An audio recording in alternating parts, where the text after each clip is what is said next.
much for joining me today. Well, today we are going to work on colour coordination, or more so simplifying that exact thing. So I'm going to take two colours here today, Sea Glass and Ocean Mist. These are just two blue colours of ink. These happen to be from Gina Designs. These are beautiful dye inks. They are water reactive. They are absolutely beautiful inks to work with. And in fact, I'm actually only going to work with one today, and that's going to be the Sea Glass one, because I really like to simplify the idea of, having to coordinate all of these colors. But if we use them in some different ways, then we're going to get some great results, and it makes life easier.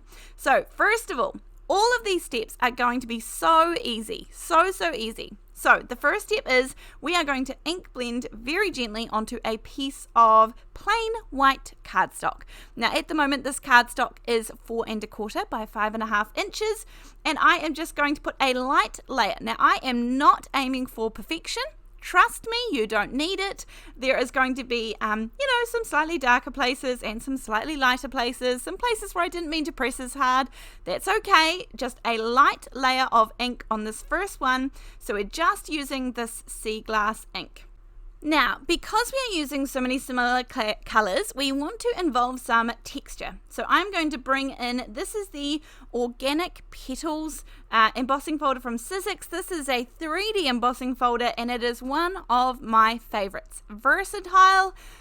It can be sort of looked at as flowers or petals. I've done some videos where I have cut out a stencil, created my own stencil using this, and you can colour every single petal differently. I mean, I've done all sorts with this one, but in general today we're using it as some beautiful background texture. Now, one of the reasons why we did such a light layer in the beginning is that we want to add some more ink now to bring out that texture. So again, come in with the exact same ink, and I'm just going to go over very lightly over top. And again, don't worry if your inking is perfect. Don't worry if you get darker spots where you don't want darker spots. It's going to work out. And also, one of the things I have been discovering with these Gina inks is that they definitely even out a lot as they dry. I'm going to show you a really good example of this in just a minute, but anyhow, here goes a very light layer of ink over top. You can barely see it, but it just brings out that texture a little bit more. You'll definitely notice it in person, in real life, a lot more too. But anyhow, let's pop that to the side. We're going to let that dry and move on to the next thing. So one of the next things is we need to create some solid color. Now I'm actually using the Ocean Mist color here, but I'm going to talk about that later because we're going to change it out. So if you want really solid, dark, deep color, then go direct from ink pad to paper. Please be warned that you'll use more ink this way. Obviously, you're going to use more ink, and so I do these techniques because I have the re-inkers. Whenever I choose to invest in a new ink pad, I go ahead and buy the re-inker and the ink pad, and I see it all as one cost. So if I'm still saving up money, or if I don't quite have the amount to buy both of them, then I will wait, because I don't want to be limited by the techniques or worried that it's going to be out of stock or whatever. And so I like to have the re-inker for my ink pads, and so that's just something that I see as one cost altogether, and I'd rather wait to get both of them together. Now the bottom one there I ink blended on, and you'll see soon that it's going to give us a much lighter but still very thorough and solid color. Now I am moving on to the Sunflower and Roses dye and embossing folder here. So this is from Lisa Horton, and these are just gorgeous. I've had a few of these before.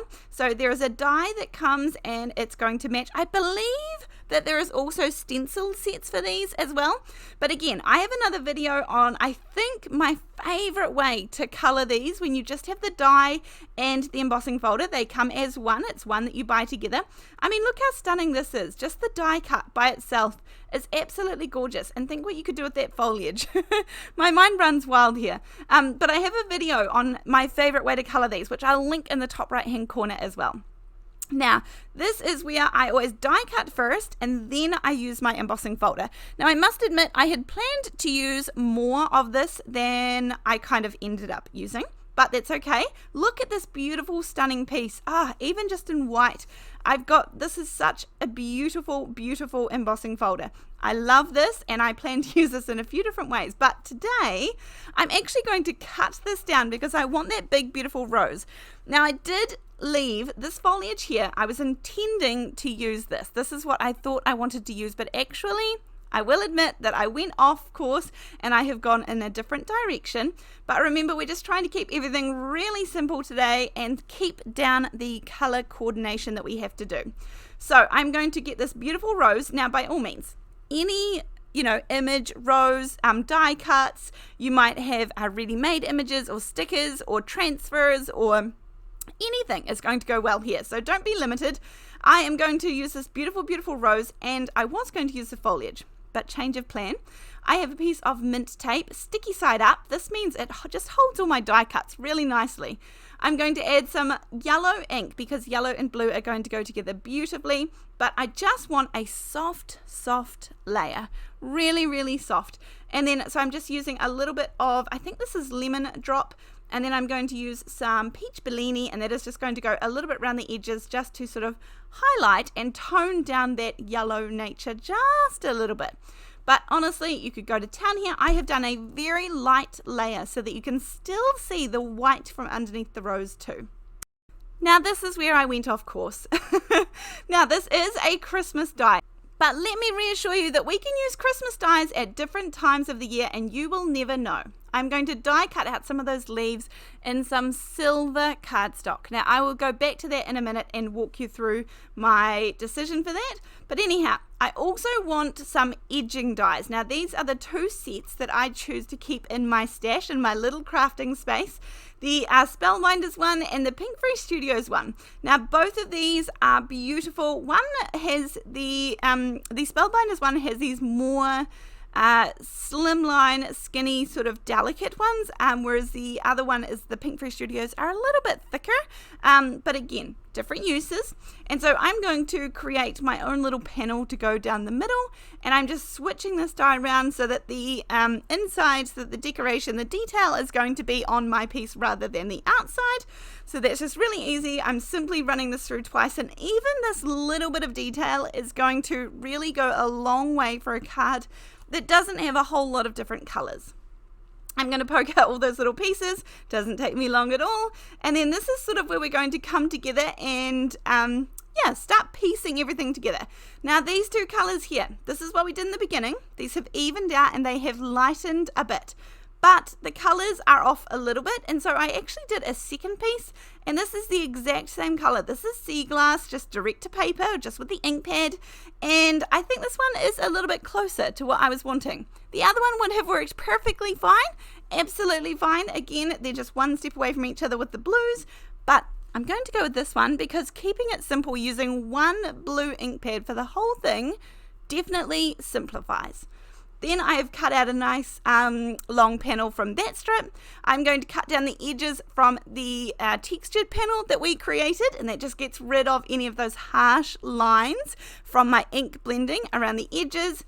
Again, that's why we didn't need to worry too much in the beginning about how our edges looked and how much ink we were bringing in, because we can adjust things along the way to make it work.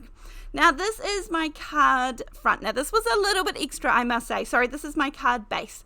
I'm taking some Sizzix. I don't know what this tape is called, but I purchased it when I couldn't get the mint tape one time, and this I do like when I want to measure the edges and make it even all round, because this tape is pretty much see-through, and so I'm able to see where the lines are in regards to the edge of my card base, and so I can make sure that it is all perfectly even. Now, as I said, this bit is a little bit extra. You could simply add in a matting layer as well, except for I didn't want to do that because that's just another layer of cardstock and it makes the card a little bit heavier. But I'm going to just block off the edges so that it creates that nice white bit there and a crisp line. But this is essentially a matting layer. We're going to use the same ink again, just the sea glass ink, because we are keeping it simple to make sure we don't have to do too much color coordination at all. And then once I have that, I can put this aside to dry and I will put together the rest of my card. So I'm actually not putting on foam tape here because with the little textured panel we have some dimension already, and I don't want this to be a big bulky card. So I'm not putting foam tape on any of these features. I will put a little bit on the rose later on though. So once I have put this on my background panel, that panel that we created with the direct to paper technique, that is going to go across my card here, and of course the blues are going to match nicely. This is just adhered down with some Pink and Main tear tape. Very strong double-sided adhesive tape. And then I'm going to trim off the edges with my long bladed scissors to make sure everything is nice and even and smooth. And we have got this sort of base-ish layer to our card. Deciding which way up it wants to go, and again, you cannot even notice at this point any of those smudges or not perfect inking that I had on my textured panel to begin with. Then I can remove this tape and you can see there is an even perfect border all the way around. So I do think that tape has some great uses. Now to adhere on my textured panel, I'm going to use some double-sided tape along with some liquid glue, and this is going to ensure that I can move it around a little bit because of this very slim little border that we have created there. Now I didn't mean it to be quite so slim, but at this point I wasn't going back, so I was happy with how it looked. It did create a very small matting layer for me. Then, of course, out of the black and white sentiments or the all occasions paper rose sentiments, I'm going to cut out the just because that's how this card feels. It could be for so many beautiful occasions. I have the from the Boughs and Holly die set from Concord and 9th, I think it was. I have all of that silver cardstock that I have cut out. Now this is the matte silver cardstock, which I absolutely love more than the mirrored cardstock. I've definitely fallen in love with the matte version. Shiny and beautiful, and again, if we use a neutral like a gold or a silver, it just means that we don't have to do coordinating colors. You absolutely could put in white here, but I wanted something that sort of stood out a little bit more than white, but I didn't want to have to choose blues or more oranges or yellows or greens, and so I went with the silver, and that definitely simplifies things again.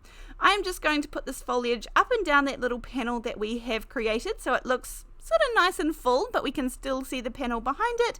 And then I'm just going to sneak in that little sentiment. I wasn't sure if I wanted the black or the white version, but the black just seemed a little bit too out there because there was no other black on the card at all. So I'm just going to put the little black writing on the white background and pop that in. And this is our beautiful finished card ready to go. So keep it simple. We just used the one sea glass color and some white cardstock. We did use some yellow for the rose. In a minute, I will have some videos on screen around just using one color for your card making. But other than that, thank you so much for joining me today, and I will see you in the next video. Thanks. Bye.